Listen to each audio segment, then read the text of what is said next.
They still have remains from 9/11 at the medical examiner's office. I remember when we were there, they had like that tent structure that was next door to Bellevue Mental Mhm. Health Hospital that was abandoned, basically. So Yes. did they still do that kind of the same way that they did before? They still have their remains at the MD's Yes. office, and then once they're identified, then they have a choice? Yes. Well, just a little over half of the victims from the World Trade Center attack have been identified through dental and DNA records. Okay. We still have over 30,000 body parts that have not yielded a genetic profile for DNA analysis and identification.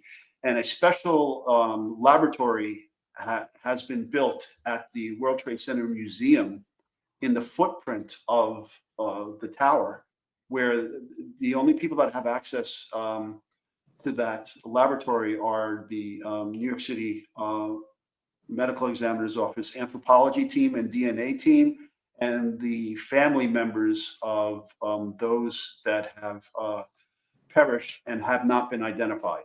Okay, so I mean, with they can go down. The family members can make arrangements and go down there. There's a special sitting area where these remains are all in storage down there, and they can go there and have some peaceful time in that area with Yeah.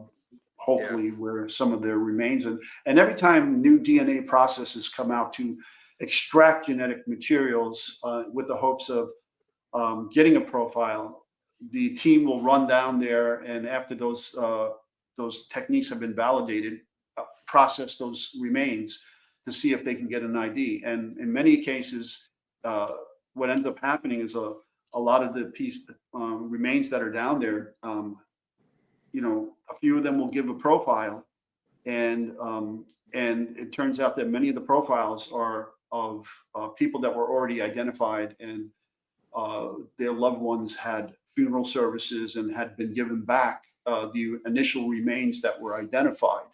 Yeah. And so then they have an option, like we gave them an option. They sign a paper saying, look, if you identify any more remains, we don't want it or we want it.